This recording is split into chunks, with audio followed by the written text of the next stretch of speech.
El poder temporal del Vicario de Jesucristo. Parte segunda, lección cuarta. Antes de adentrarnos en nuestro último tema que nos queda, tomemos el punto en el que nos quedamos en la pasada lección.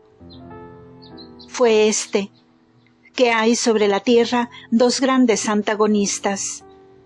En un lado, el espíritu y el principio del mal, y en el otro, el Dios encarnado manifestado en su iglesia, pero eminentemente en su vicario, quien es su representante, el depósito de sus prerrogativas, y por lo tanto su especial testigo personal, que habla y reina en su nombre.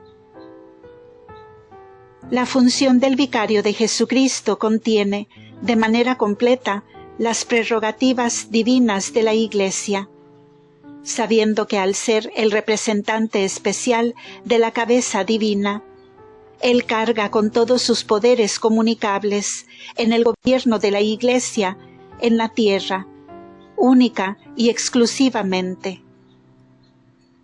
Los otros obispos y pastores que están unidos a Él y actúan en subordinación a Él, no pueden actuar sin Él, pero Él sí puede actuar por sí solo, poseyendo una plenitud de poder en sí mismo. Y aún más, las dotes del cuerpo son las prerrogativas de la cabeza, y por lo tanto, los dones que descienden de la divina cabeza a la Iglesia, sobre todo el cuerpo místico, están centrados en la cabeza de ese cuerpo sobre la tierra. Al ponerse Él en el lugar de la palabra encarnada como su ministro y testigo del reino de Dios entre los hombres. Ahora es en contra esa persona eminente y enfáticamente, como dije antes, que el espíritu del mal y la falsedad dirige su asalto. Porque si la cabeza del cuerpo es herido, el cuerpo mismo deberá morir.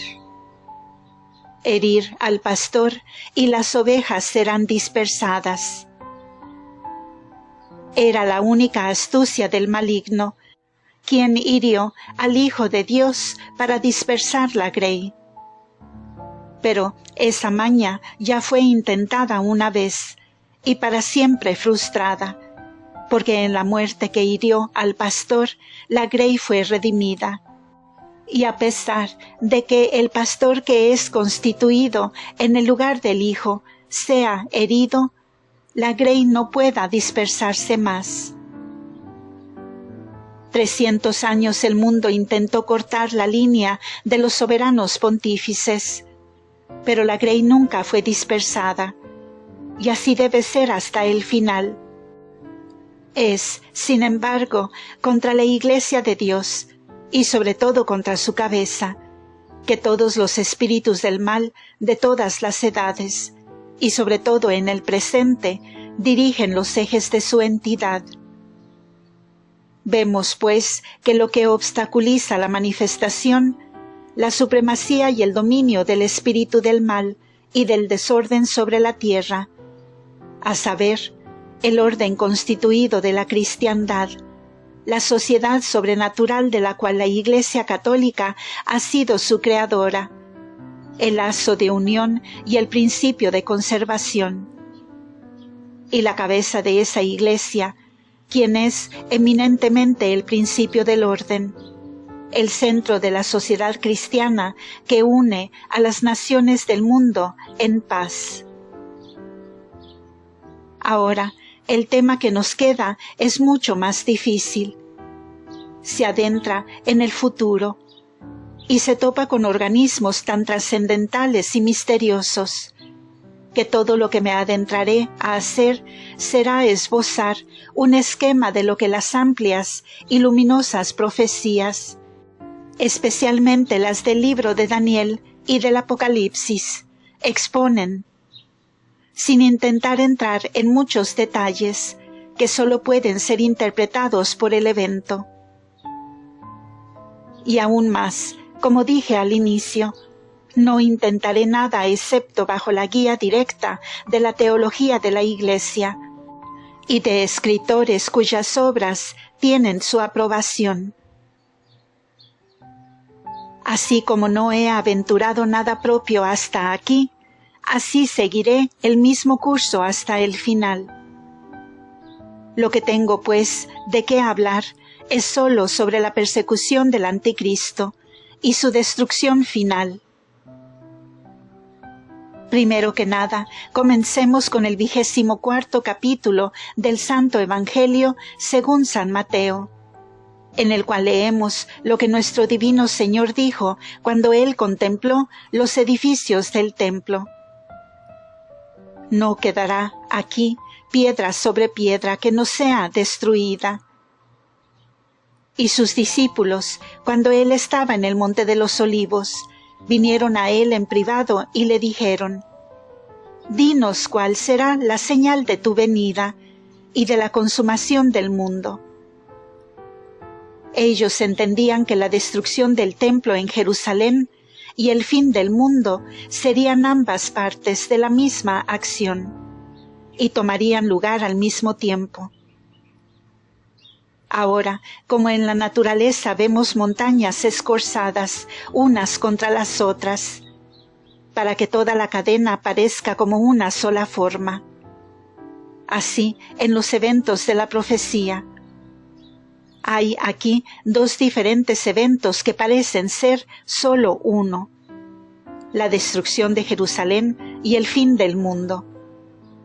Nuestro Divino Señor entonces les dijo que vendría una tribulación como ninguna antes, y que a menos que esos días se acortaran, no habría quien se salvara, y que por el bien de los elegidos esos días serían acortados, que reino se levantaría contra reino y nación contra nación, y habría guerras y pestilencias y hambrunas en diferentes partes, que hermanos traicionarían a sus hermanos a muerte, que serían perseguidos por el bien de su nombre, y que todos los hombres les odiarían, que serían muertos, y que falsos cristos y falsos profetas se levantarían y seducirían a muchos.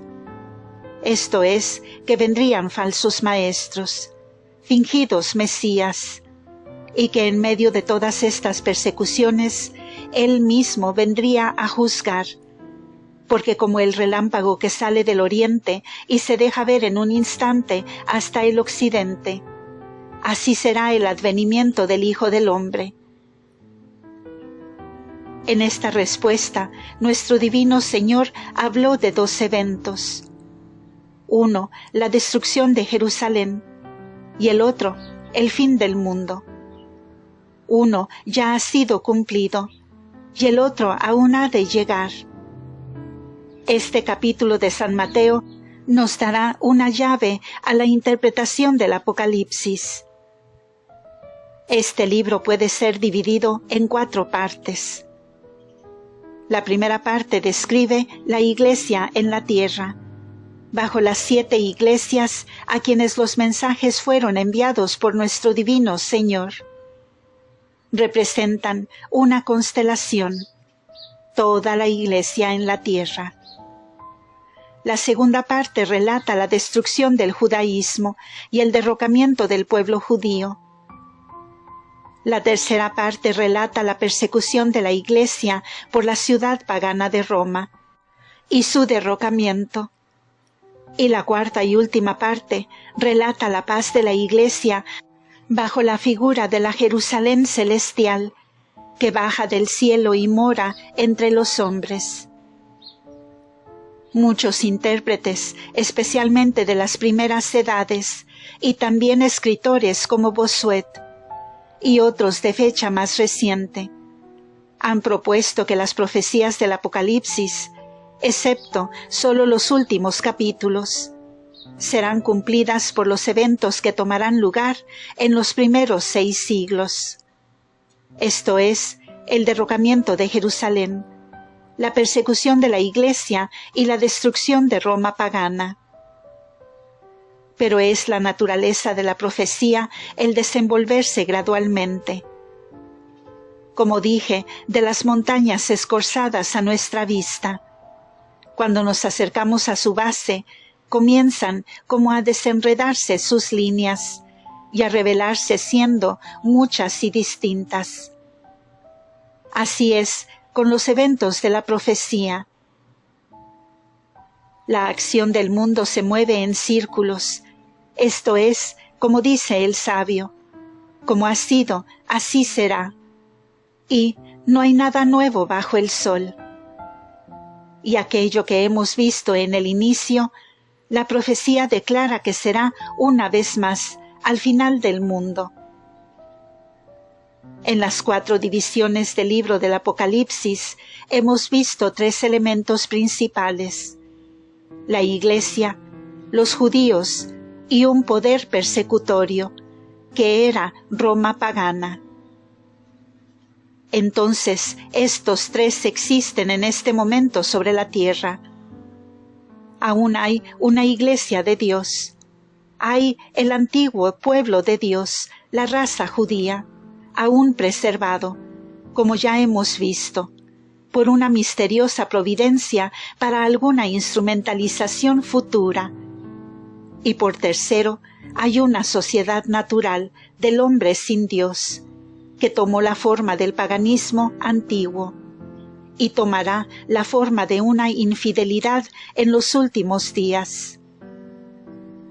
Estos 3 son los máximos elementos en la historia del mundo moderno. Primero, la sociedad natural de la humanidad.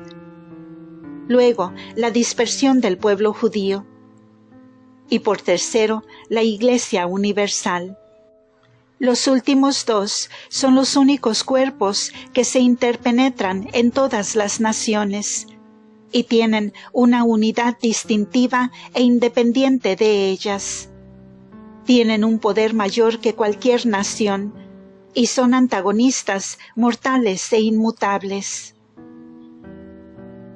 Ahora, la Iglesia ha tenido que sufrir ya 2 persecuciones, una de la mano de los judíos y la otra de la mano de los paganos.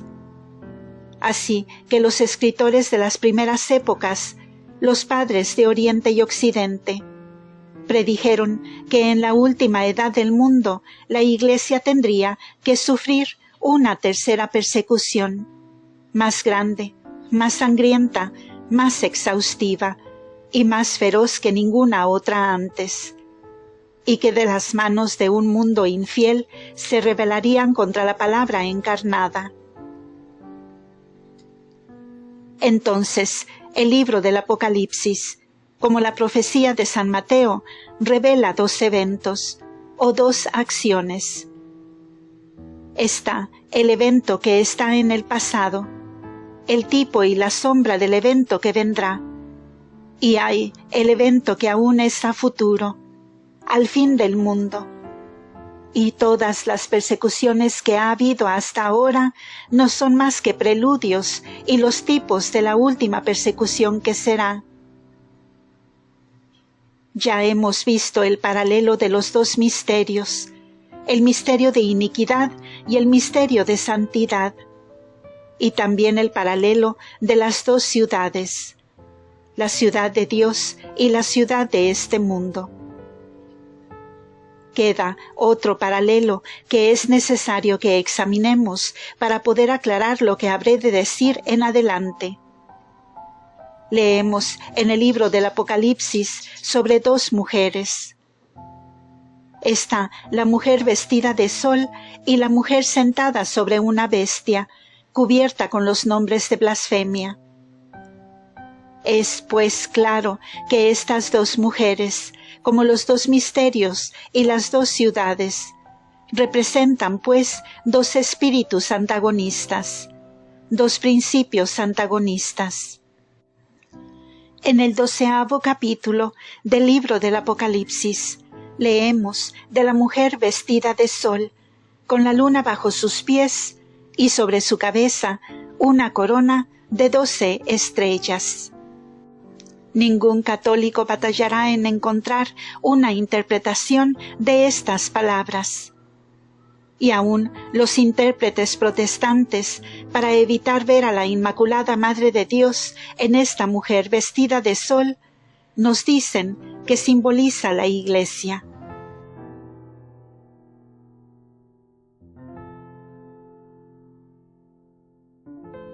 En esto tienen mucha razón, solo que solo dicen la verdad a medias. La mujer caracteriza o simboliza a la Iglesia.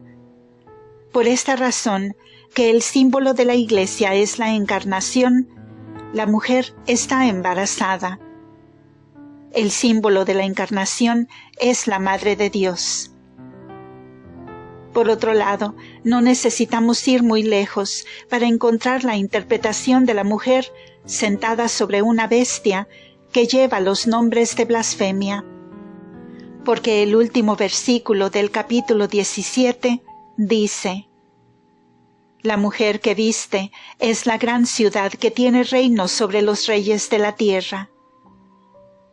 Queda muy claro, pues, que hay un antagonismo entre estas dos mujeres. La Iglesia bajo el símbolo de la Encarnación y la gran ciudad, la ciudad de Roma, con las 7 colinas, que tiene reino sobre los reyes de la tierra. Ahora tengamos muy claro en mente esta distinción, porque los intérpretes, acalorados por el espíritu de la controversia, han tenido el placer de confundir estas dos cosas juntas y decirnos que esta mujer sentada sobre la bestia es la Iglesia de Roma. Pero la Iglesia de Roma es la Iglesia de Dios, o al menos una parte de ella, aún en la mente de estos intérpretes. ¿Cómo pues pueden estas dos, tan contrarias la una a la otra, significar lo mismo? En verdad, como lo fue con Elimas el mago, quien por sus perversidades no podría ver el sol por una estación. Así estos, que se acaloran en la controversia, pierden su sentido. En el esplendor de esta visión no pueden ver la verdad, e ir a encontrar la Iglesia de Dios en esta que es el tipo de su antagonista, cumpliendo pues el viejo autoengaño, que cuando la verdad está sobre la tierra, los hombres confunden una falsedad por la verdad. Como cuando el verdadero Cristo vino, no le conocieron y le llamaron anticristo. Así como fue con su persona, así es con su Iglesia. Con estas distinciones preliminares, comencemos la última parte de nuestro tema. De lo que tengo que hablar es sobre la persecución que el anticristo infligirá sobre la Iglesia de Dios. Ya hemos visto una razón para creer que como nuestro divino Señor se entregó a sí mismo en las manos de pecadores cuando llegó su hora, y ningún hombre pudo tocarle hasta que Él voluntariamente se entregó a su poder. Así será con esa Iglesia de la que Él dijo: sobre esta roca construiré mi Iglesia, y las puertas del infierno no prevalecerán contra ella.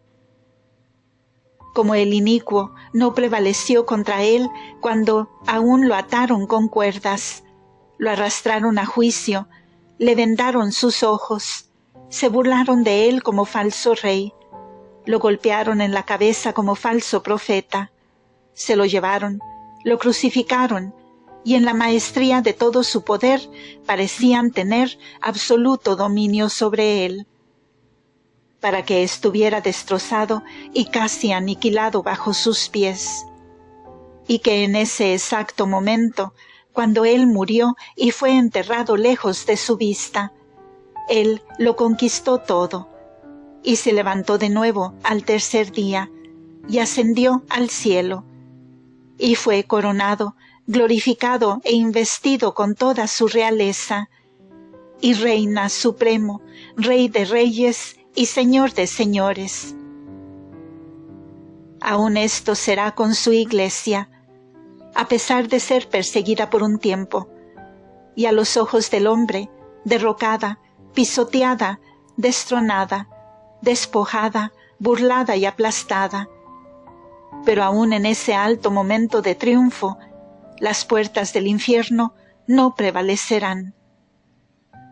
Se espera para la Iglesia de Dios una resurrección y una ascensión, derechos y dominio, una recompensa de gloria por todo lo que ha soportado. Como Jesús necesita sufrir su camino a la corona, mas, coronada, estará con Él eternamente. Que nadie pues se escandalice si la profecía habla de sufrimientos que vendrán. Nos entusiasma imaginar triunfos y glorias para la Iglesia en la tierra, que el Evangelio se predicará a todas las naciones, y que el mundo se convertirá y todos los enemigos serán sometidos. Y no sé, hasta que algunos oídos se impacienten por escuchar que hay en el futuro para la Iglesia un tiempo de terrible prueba. Y así hacemos lo que los judíos de antaño, que buscaron un conquistador, un rey, y para prosperidad. Y cuando su Mesías vino en humildad y en pasión, no lo reconocieron. Así que me temo que muchos entre nosotros intoxican sus mentes con las visiones de triunfo y victoria, y no pueden soportar pensar que vendrá una persecución para la Iglesia de Dios. Escuchemos pues las palabras del profeta Daniel, hablando de la persona a quien San Juan llama el Anticristo, al que llama el Rey que obrará de acuerdo a su propia voluntad. El profeta Daniel dice: hablará mal contra el Excelso, esto es, el Dios Todopoderoso, y atropellará a los santos del Altísimo. De nuevo dice: esto es, el poder de este rey. Y se elevó hasta contra la fortaleza del cielo, y derribó al suelo parte de los fuertes y de las estrellas, y las holló.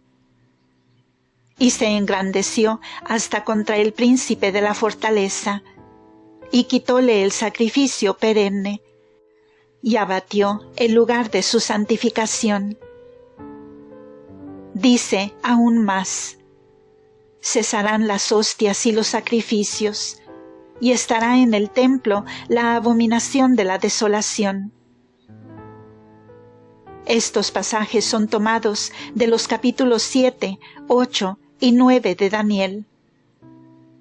Podría agregar más, pero son suficientes, porque en el libro del Apocalipsis encontramos una llave a todas estas palabras. San Juan, evidentemente, refiriéndose al libro de Daniel, escribe de la bestia, o sea, el poder persecutorio que reinará sobre la tierra con poder. Se le dio hacer la guerra contra los santos y vencerlos. Tenemos pues 4 distintas profecías de una persecución que será infligida por este poder anticristiano sobre la Iglesia de Dios. Señalaré entonces, tan brevemente como pueda, lo que aparece en los eventos de hoy alrededor de nosotros que nos guían a este resultado. La primera señal o marca de esta persecución venidera es una indiferencia hacia la verdad. Así como hay una calma justo antes del torbellino, y como las aguas sobre una gran cascada corren como el cristal, así antes de un brote hay un tiempo de tranquilidad. La primera señal es una indiferencia. La señal que presagia más seguramente que ninguna otra el brote de una futura persecución es un tipo de indiferencia despectiva a la verdad o a la falsedad. La antigua Roma, en su fuerza y poder, adoptó toda religión falsa de sus naciones conquistadas y le dio a cada una un templo dentro de sus murallas. Fue soberana y despectivamente indiferente a todas las supersticiones de la tierra. Les motivó, pues cada nación tenía su propia superstición, y esa propia superstición era un modo de tranquilizar, gobernar y mantener bajo sujeción al pueblo que satisfacían con construir un templo dentro de sus puertas. De la misma manera, vemos las naciones del mundo cristiano en este momento gradualmente adoptar cada una forma de contradicción religiosa, o sea, dándoles un gran ámbito, y como se le dice, una perfecta tolerancia, sin reconocer ninguna distinción de la verdad o falsedad entre una religión y otra, sino dejando a todas las formas de religión obrar de su propia manera. No diría nada contra este sistema si fuera inevitable. Es el único sistema donde la libertad de conciencia ahora se mantiene. Solo digo que miserable es el estado del mundo en el que 10.000 venenos crecen alrededor de una verdad. Miserable es el estado de cualquier país donde la verdad es solo tolerada. Este es el estado de gran peligro espiritual e intelectual. Y sin embargo, parece que no hay alternativa sino que los gobernadores civiles permitan una perfecta libertad de conciencia, y así mantenerse en un estado de perfecta indiferencia. Veamos el resultado. Ante todo, la divina voz de la Iglesia de Dios es, pues, enteramente ignorada. No ven distinción entre una doctrina de fe y una opinión humana. Ambas son permitidas para tener camino libre. Hay doctrinas mezcladas de fe con cada forma de herejía. Hasta como en Inglaterra, tenemos toda forma concebible de creencia. Del Concilio de Trento en todo su rigor y toda su perfección de un lado, al catecismo de religión positiva en el otro. Tenemos toda forma de opinión y libremente permitidas, que nacen de los dos extremos. El uno, que es el culto de Dios uno y trino, encarnado por nosotros, y el otro, la negación de Dios y el culto a la humanidad. Luego, para negar e ignorar el curso de la voz divina de la Iglesia, el gobernador civil debe ignorar la divina unidad de la Iglesia y admitir toda forma de separación, o sistema, o división, todo mezclado, para que la gente se desmorone en sectas religiosas y divisiones religiosas, y la ley de unidad se pierda completamente. Luego, pues, toda verdad positiva como tal es despreciada.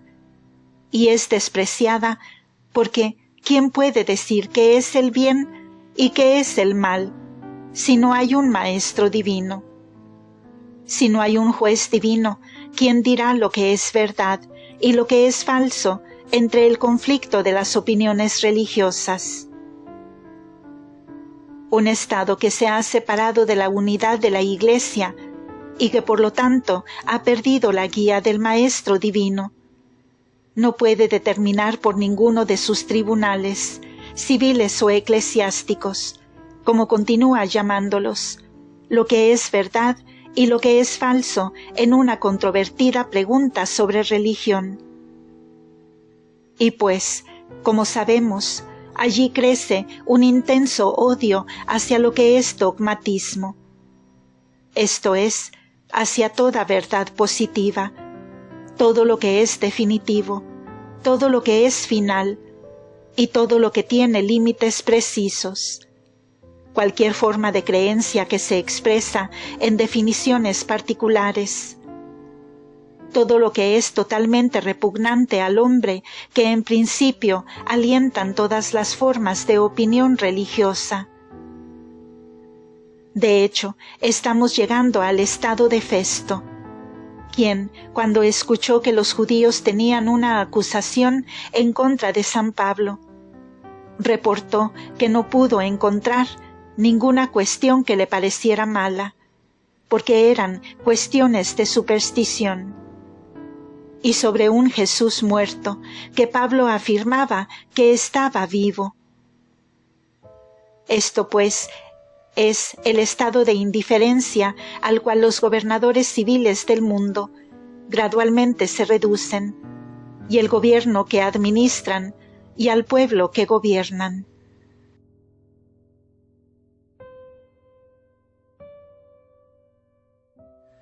El siguiente paso, pues, es la persecución de la verdad. Cuando Roma, en los días de antaño, legalizó toda idolatría por todo el Imperio Romano, había una religión que fue llamada una religio illicita. Una religión ilícita. Y había una societas ilícita, o una sociedad ilícita. Podían adorar a los 12 dioses de Egipto, a Júpiter Capitolino, o a Dea Roma, pero no podían adorar al Dios del cielo, no podían adorar a Dios revelado en su Hijo. No creían en la encarnación, y esa religión que era por sí sola la verdadera, era la única religión que no era tolerada. Habían los sacerdotes de Júpiter, de Cibeles, de Fortuna y de Vestas. Había todo tipo de confraternidades sagradas, órdenes y sociedades, y no sé qué más. Pero había una sociedad a la que no se le permitía existir, y esa era la Iglesia del Dios vivo. En medio de esta tolerancia universal había una excepción hecha con la exactitud más imperativa: excluir la verdad y la Iglesia de Dios del mundo. Ahora pues, esto es lo que inevitablemente debe volver a suceder, porque la Iglesia de Dios es inflexible en la misión a la que se comprometió. La Iglesia católica nunca será transigente con una doctrina. Nunca permitirá que dos doctrinas se enseñen dentro de sus vallas. Nunca obedecerá al gobernador civil que pronuncia un juicio en materias que son espirituales. La Iglesia católica está unida por la ley divina a sufrir martirio antes que comprometer una doctrina u obedecer la ley del gobernador civil que viola la conciencia. Y más que esto, no es sólo obligada a ofrecer una pasiva desobediencia, la cual se puede hacer en un rincón, y por lo tanto no sea detectada. Y si no es detectada, entonces no será castigada. Pero la Iglesia católica no puede enmudecer, no puede mantener su paz, no puede cesar de predicar las doctrinas de la revelación, no sólo de la Trinidad y de la Encarnación, pero de igual manera de los 7 sacramentos y de la infalibilidad de la Iglesia de Dios y de la necesidad de unidad y de la soberanía tanto espiritual como temporal de la Santa Sede. Y porque no enmudecerá y no puede transigir, y no obedecerá en materias que son de su propia prerrogativa divina, entonces está aislada del mundo, porque no hay otra iglesia, así llamada, o cualquier otra comunidad que profese ser una iglesia, que no se someta, obedezca o mantenga su paz, cuando los gobernadores civiles del mundo ordenen. No han pasado 10 años desde que escuchamos de una decisión sobre la materia del bautismo, que implicaba la doctrina del pecado original en una mano y la doctrina de la gracia preventiva en la otra. Y porque un juez civil pronunció que era legal en la Iglesia establecida de Inglaterra que los hombres sin castigo enseñaran 2 doctrinas contradictorias. Obispos, sacerdotes y la gente se contentaron con que así debía de ser. O a lo menos dijeron: no podemos negarnos. El poder civil permitirá que los hombres enseñen ambas. ¿Qué podemos hacer? Somos perseguidos, por lo que debemos mantener nuestra paz. Habremos de administrar bajo una ley civil que nos compele a aguantar que el hombre que predica ante nosotros por la mañana o el hombre que predica ante nosotros por la tarde predique una doctrina en contradicción diamétrica a lo que sabemos que es la doctrina revelada por Dios.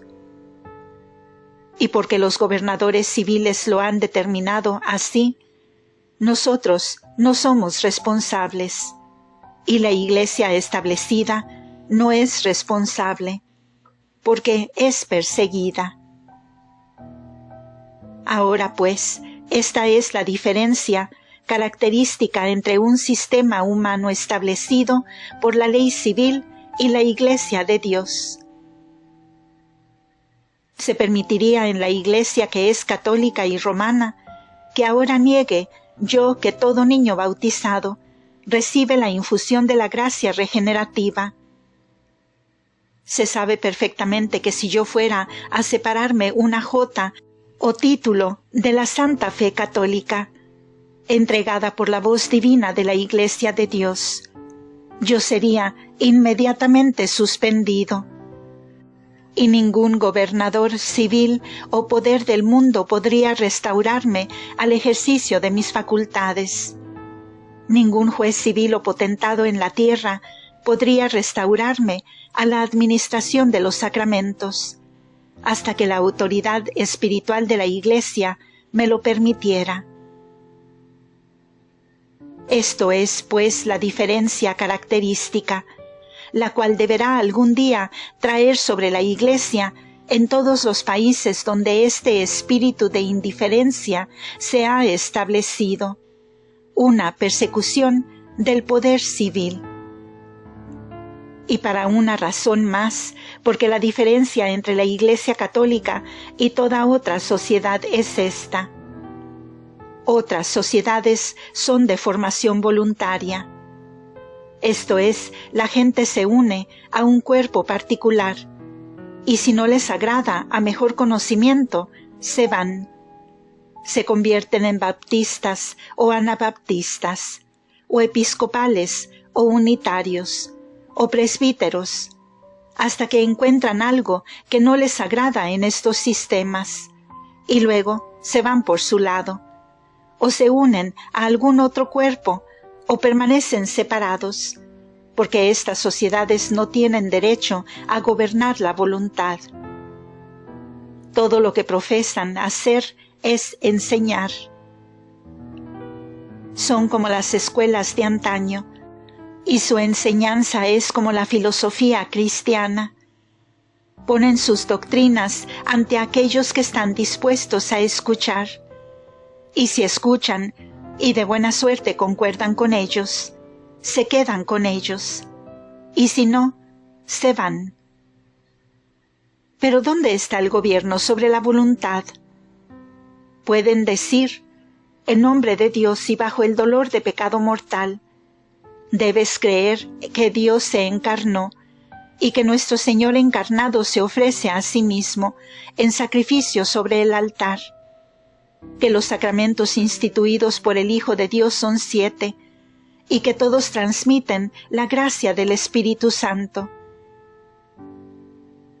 A menos que tengan una autoridad sobre la voluntad como sobre la inteligencia, son sólo una escuela y no un reino. Este es, pues, un carácter enteramente falto de toda sociedad, que no puede clamar gobernar en nombre de nuestro divino Señor, con una voz divina.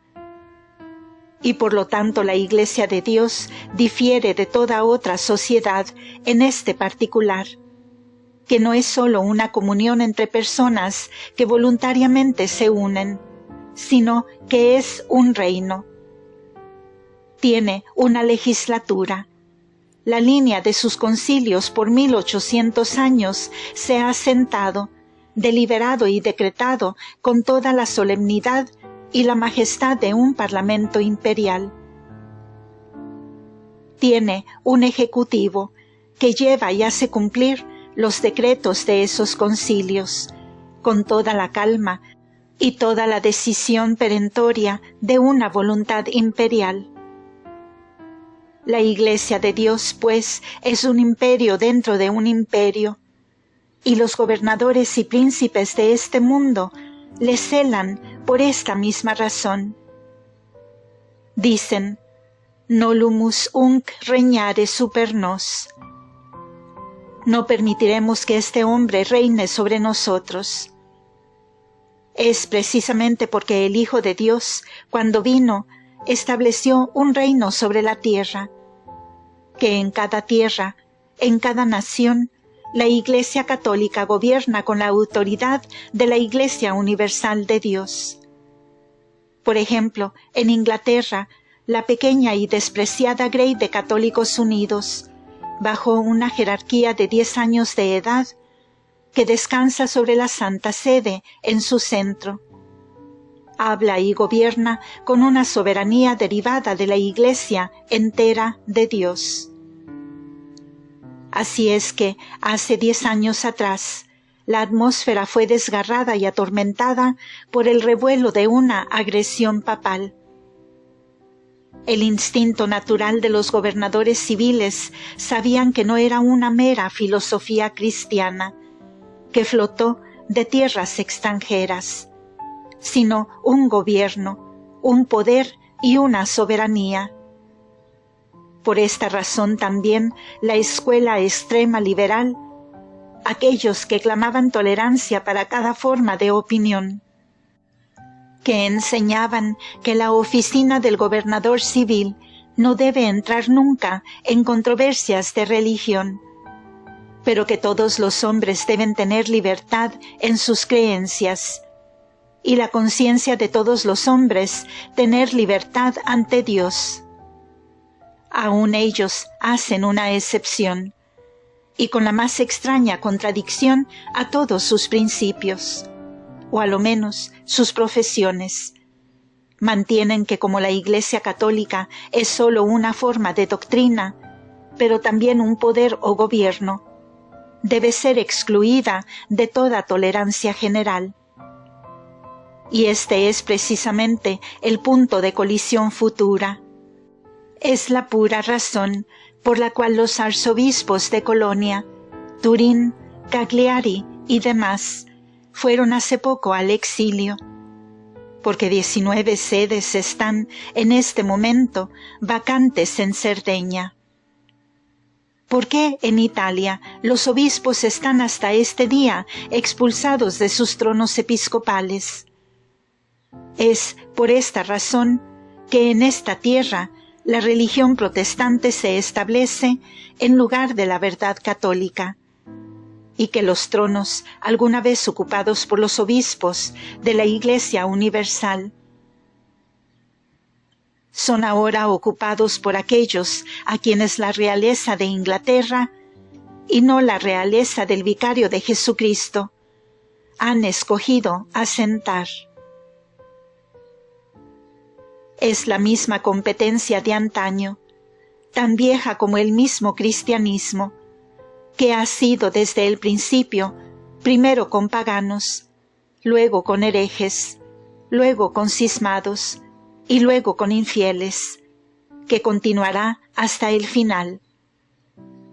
No está lejos el día en que las naciones del mundo, ahora en tanta calma y paz, en la quietud de su indiferencia universal, se levanten fácilmente, y leyes penales se encuentren una vez más en sus estatutos. Número 3. Esto nos lleva llanamente a las marcas que el profeta da de la persecución de los últimos días. Hay pues 3 cosas que él ha registrado. En la anticipación de la profecía, él vio y anotó estas 3 señales. La primera, que el sacrificio perpetuo sería abrogado. Y luego, que el santuario sería ocupado por una abominación que sería desoladora. La tercera, que la fuerza y las estrellas, como lo describió, caerían, y estas son las únicas 3 que señalaré. Ahora, sobre todo, ¿de qué se trata eso de que será abolido el sacrificio perpetuo? Fue removido de un modo en la destrucción de Jerusalén. El sacrificio del templo, o sea, del Cordero, mañana y tarde, en el templo de Dios, fue enteramente abolido por la destrucción del templo.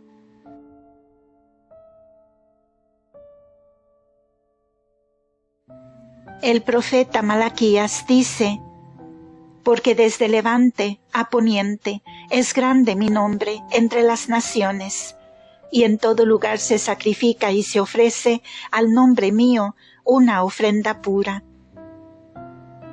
Este pasaje del profeta ha sido interpretado por los padres de la Iglesia, comenzando con San Irineo, San Justino mártir, y no sé cuántos otros más, que se trata del sacrificio de la Santa Eucaristía, el verdadero Cordero Pascual que vino en su lugar, a saber, el sacrificio de Jesús en el Calvario, renovado perpetuamente y continuado por siempre en el sacrificio del altar.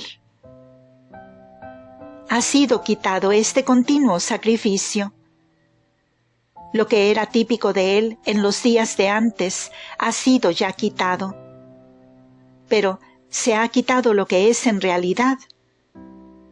Los santos padres que han escrito sobre el tema del anticristo y de estas profecías de Daniel, sin ninguna excepción que yo sepa, y son los padres tanto de Oriente como de Occidente, de la Iglesia latina y griega.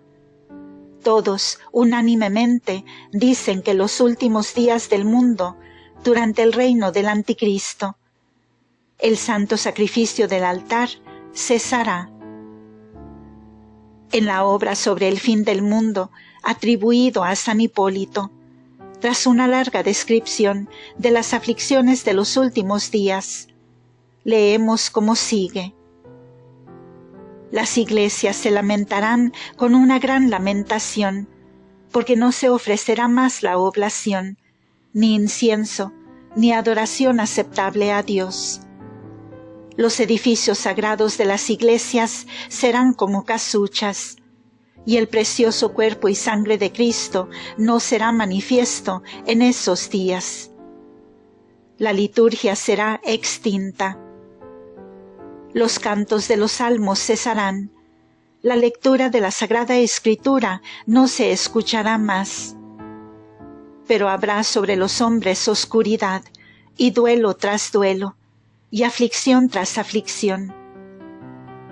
Entonces la iglesia será dispersada, llevada al desierto, y así será por un tiempo como fue al principio, invisible, escondida en catacumbas, en cuevas, en montañas, en lugares escondidos.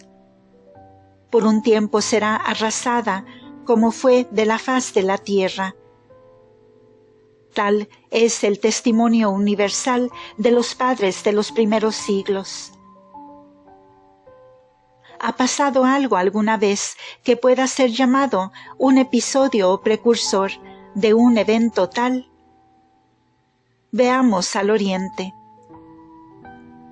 La superstición mahometana, que se levantó en Arabia y arrasó sobre Palestina y Asia Menor, la región de las 7 iglesias y Egipto, del norte de África, el hogar de San Agustín, San Cipriano, San Optato, y finalmente penetrado en Constantinopla, donde pronto llegó a dominar.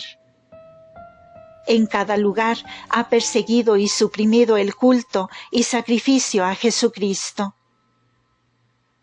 La superstición mahometana en este momento tiene por mezquitas una multitud de iglesias cristianas, en las cuales el sacrificio continuo ya se ha quitado y el altar ha sido totalmente destruido. En Alejandría y en Constantinopla hay iglesias construidas para el culto cristiano, en las cuales ningún pie de cristiano ha entrado desde que el sacrificio perpetuo ha sido quitado. Seguramente en esto vemos, a lo menos en parte, el cumplimiento de esta profecía, tanto que muchos intérpretes vieron en Mahoma al anticristo, y que ninguno otro vendrá. Sin duda, él fue uno de los muchos precursores y tipos de anticristo que habrá. Ahora pues, veamos al mundo occidental. ¿Se ha removido el sacrificio perpetuo de alguna otra parte? Por ejemplo, en todas esas iglesias de la Alemania protestante, las cuales fueron antes católicas, donde el sacrificio de la misa era diariamente ofrecido. Por toda Noruega, Suecia y Dinamarca, y la mitad de Suiza, donde hay una multitud de iglesias antiguas.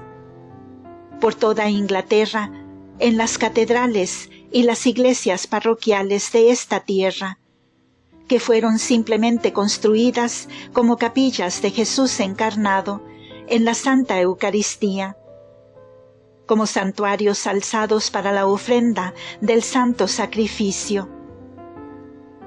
¿Cuál es la marca característica de la Reforma, sino el rechazo de la misa y todo lo que le pertenezca, como se declara en los 39 artículos de la Iglesia de Inglaterra, que son fábulas blasfemas y peligrosos engaños?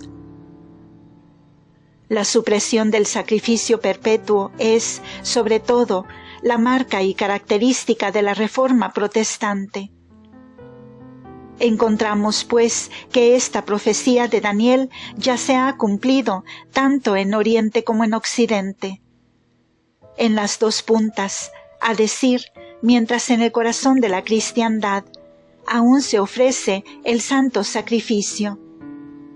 ¿Cuál es el gran diluvio de infidelidad, revolución y anarquía que ahora socava los fundamentos de la sociedad cristiana, no solo en Francia sino en Italia, y que abarca a Roma, el centro y santuario de la Iglesia católica, sino la abominación que desuela el santuario y quita el sacrificio perpetuo? Por largo tiempo, las sociedades secretas han socavado y alveolado las sociedades cristianas de Europa y luchan empujándose hacia Roma, el centro de todo el orden cristiano en el mundo. El cumplimiento de la profecía falta por llegar, y lo que hemos visto en las dos puntas también veremos en el centro. Y ese gran ejército de la Iglesia de Dios será, por un tiempo, dispersado. Parecerá por un tiempo derrotado, y el poder de los enemigos de la fe parecerá por un tiempo vencedor. El sacrificio perpetuo será abrogado, y el santuario será abatido. ¿Qué puede hacer más literal la abominación que desuela, que la herejía que ha removido la presencia del Dios vivo del altar? Si comprendieras esta profecía de la desolación, entra a una iglesia que antes fue católica, donde ahora no hay señal de vida, está vacía, deshabitada, sin altar, sin tabernáculo, sin la presencia de Jesús. y lo que ya ha pasado en el Oriente y en el Occidente se extiende por todo el centro de la unidad católica. El espíritu protestante de Inglaterra y el espíritu cismático aún de países de nombre católicos está al momento instando en el gran movimiento anticatólico de Italia. La hostilidad a la Santa Sede es el motivo verdadero y gobernante.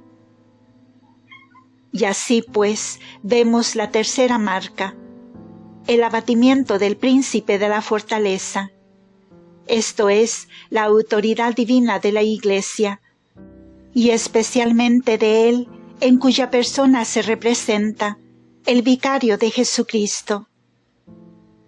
Dios lo ha investido con una soberanía, le ha dado un hogar y un patrimonio en la tierra. El mundo se subleva para derrocarlo y dejarlo sin tener dónde apoyar su cabeza. Roma y los estados romanos son la herencia de la encarnación. El mundo está resuelto a eliminar la encarnación de la tierra. No le permitirá poseer tanto más que dónde poner la suela de sus zapatos. Esta es la real interpretación del movimiento anticatólico de Italia e Inglaterra. Tolle unc de terra. El destronamiento del vicario de Cristo es el destronamiento de la jerarquía de la Iglesia universal y del rechazo público de la presencia y reinado de Jesús. Número 4. Ahora, si estoy obligado a adentrarme algo en el futuro, me limitaré a esbozar una línea muy general. La tendencia general de todos los eventos que vemos en este momento es claramente esto: el derrocar el culto católico de todo el mundo.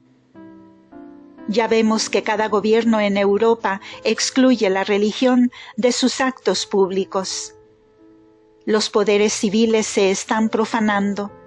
El gobierno está sin religión. Y si el gobierno está sin religión, la educación debe estar sin religión. Lo vemos ya en Alemania y en Francia.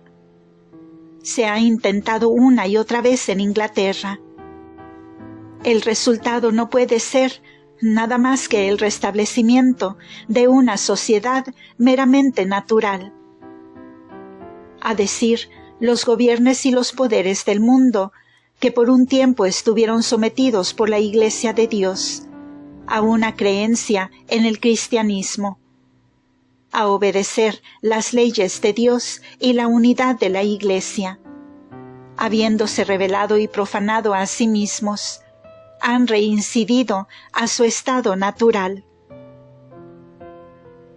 El profeta Daniel, en el 12º capítulo, dice que en el tiempo del fin, muchos serán escogidos y blanqueados, y purificados como por fuego, y los impíos obrarán impíamente. Ninguno de los impíos lo entenderá, mas los sabios o prudentes lo entenderán. Esto es, muchos que han conocido la fe la abandonarán por apostasía. Perecerán varios de los sabios. Esto es, caerán de su fidelidad a Dios. ¿Y cómo pasará esto? En parte por miedo, en parte por engaño, en parte por cobardía, en parte porque no pueden soportar una verdad poco popular frente a una falsedad popular, en parte porque la predominante y despectiva opinión pública en un país como este y en Francia somete y asusta a los católicos de tal manera que no se atreven a reconocer sus principios y, por último, no se atreven a sostenerlos. Se convierten en admiradores y adoradores de la prosperidad material de los países protestantes. Ven el comercio, las manufacturas, la agricultura el capital, la ciencia práctica, los irresistibles ejércitos y las flotas que cubren el mar. Y vienen como rebaños a adorar y decir: nada hay tan grande como este grandioso país de la Inglaterra protestante. Y así abandonan su fe y se hacen materialistas, buscando la riqueza y el poder de este mundo, deslumbrados y dominados por la grandeza de un país que ha abandonado su fidelidad a la Iglesia. Número 5. Ahora, el resultado de todo esto será una persecución, la cual no intentaré describir. Será suficiente recordar las palabras de nuestro Divino Maestro: el hermano traicionará a su hermano a muerte. Será una persecución en la cual ningún hombre escapará a su vecino, en la cual los poderes del mundo arruinarán a la Iglesia de Dios con tal venganza que el mundo no ha visto nunca antes.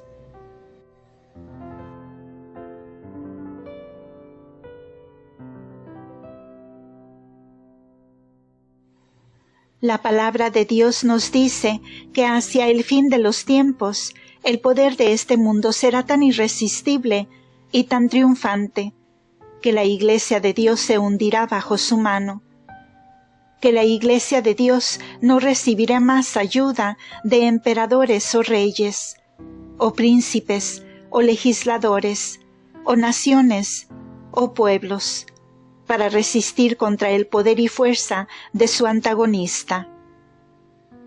Será privada de protección, será debilitada, será desconcertada y postrada, y quedará sangrando a los pies de los poderes de este mundo. ¿Parece esto increíble? ¿Qué, pues, vemos en este momento?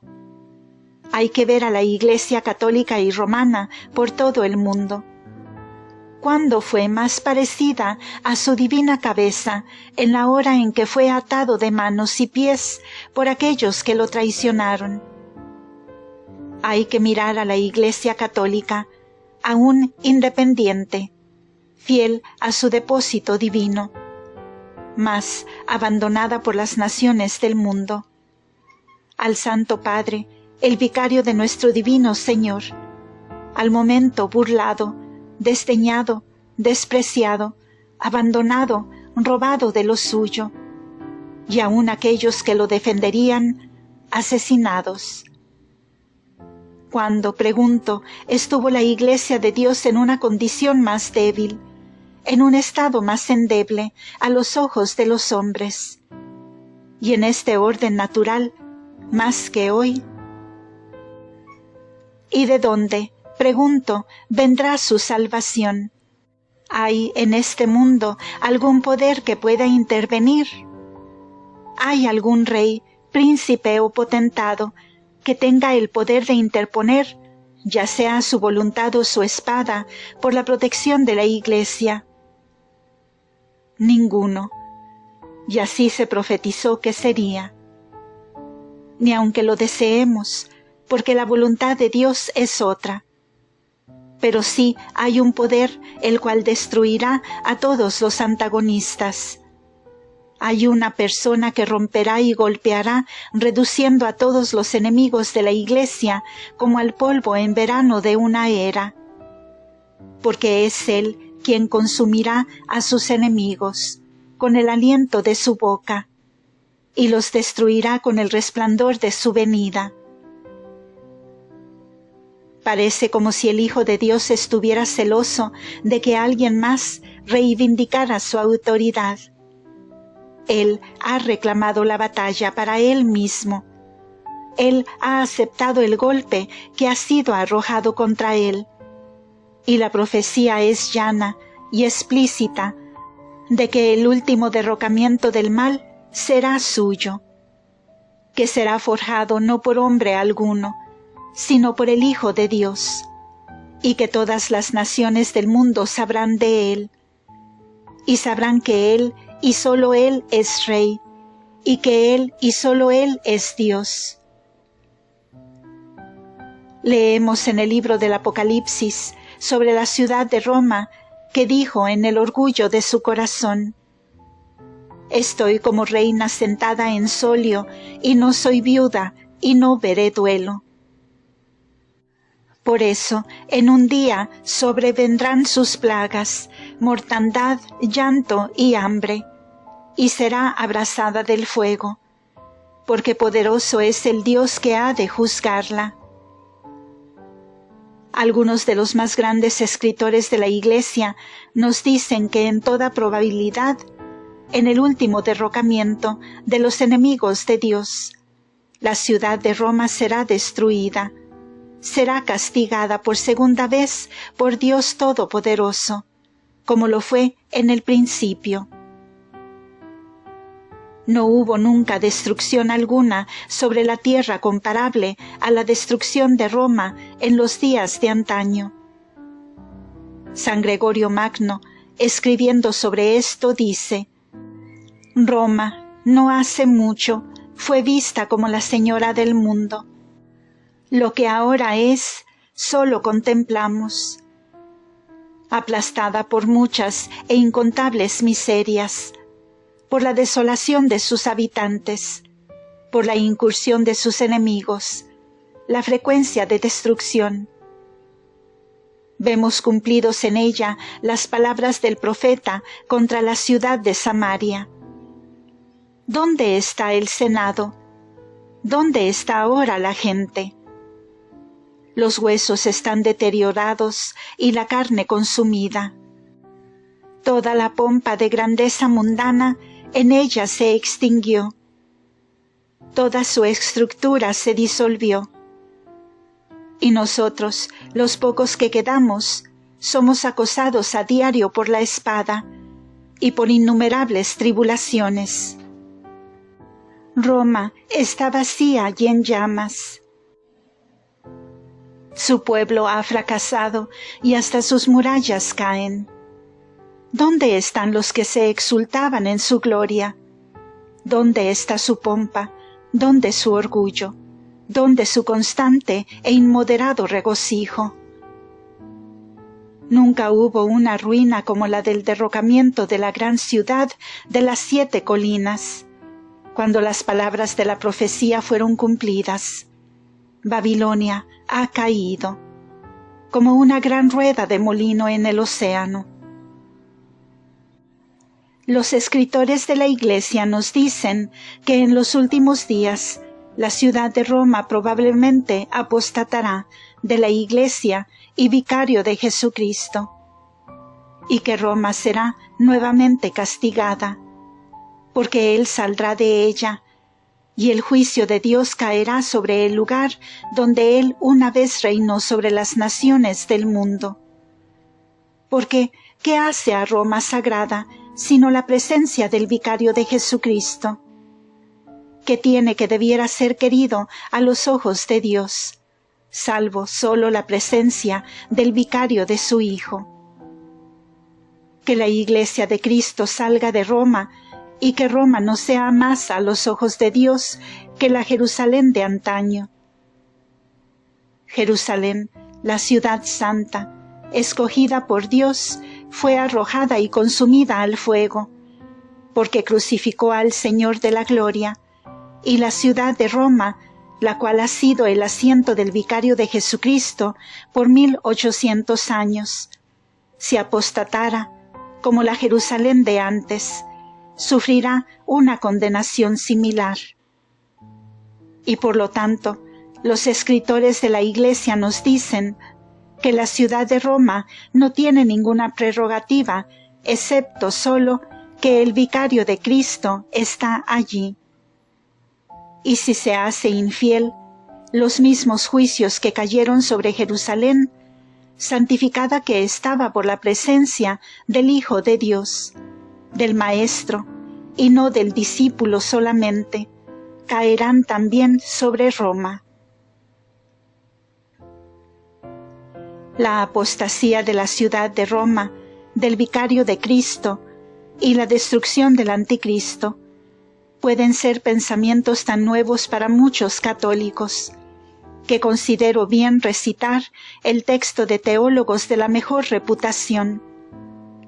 Primero, Malvenda, quien escribe expresamente sobre el tema.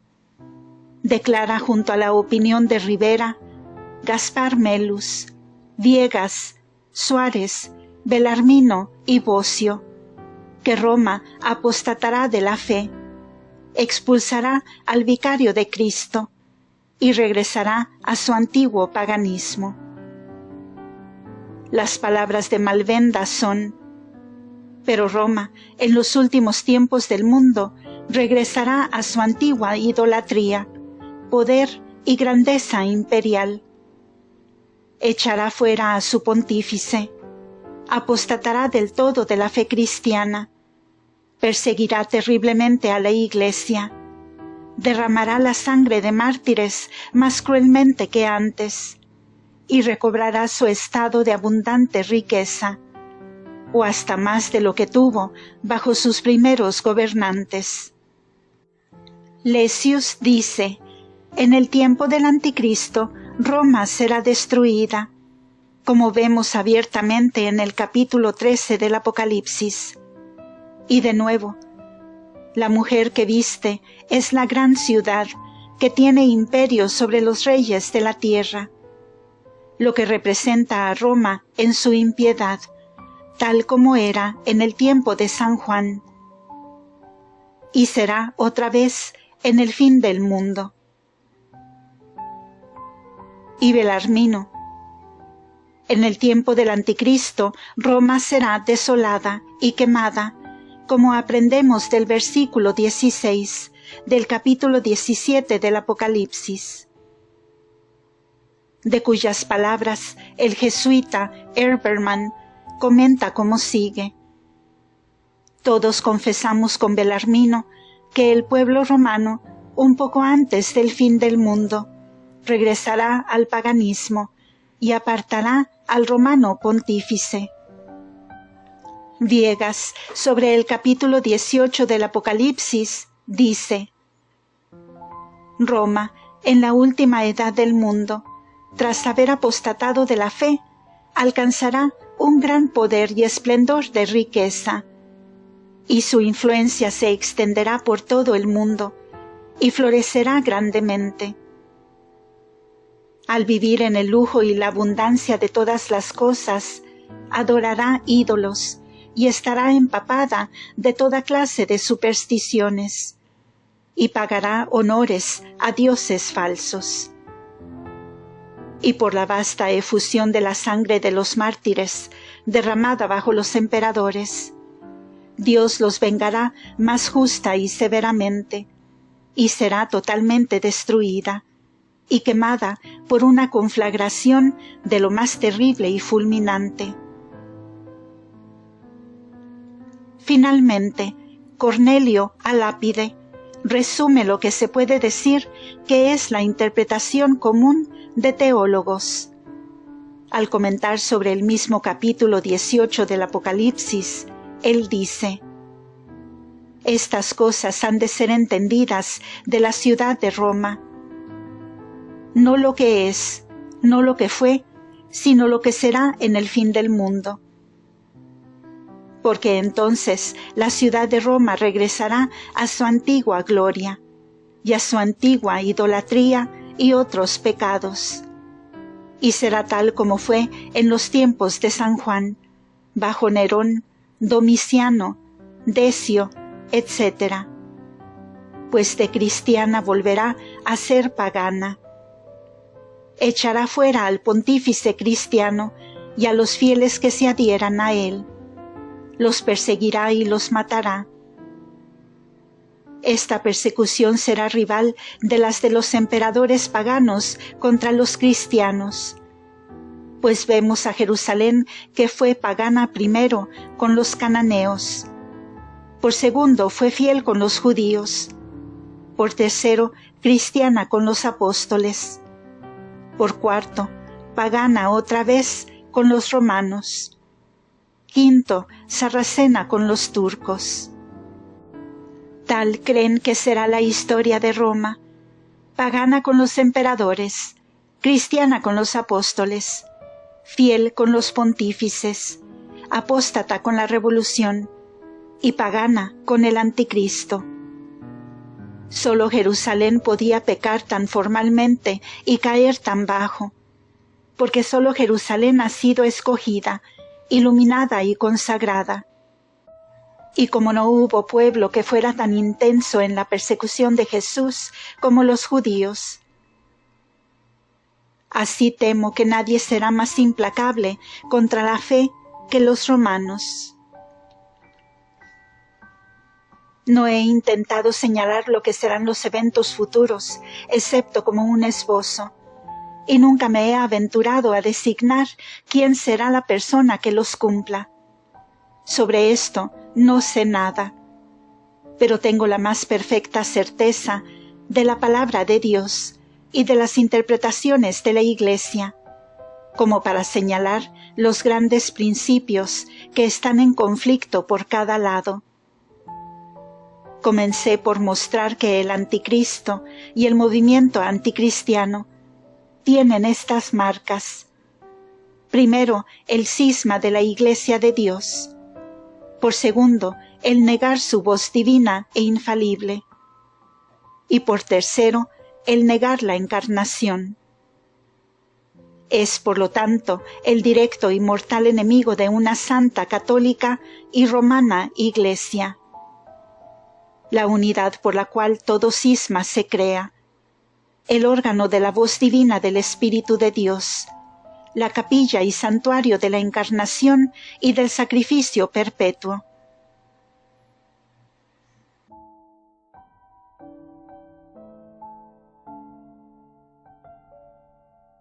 Y ahora, para llegar al final, los hombres necesitan mirar sus principios. Deben escoger entre dos cosas: entre la fe de un maestro que habla con una voz infalible, gobernando la unidad la cual ahora, como desde el principio, une a las naciones del mundo, o el espíritu de un cristianismo fragmentario, que es la fuente del desorden, y finaliza en la incredulidad.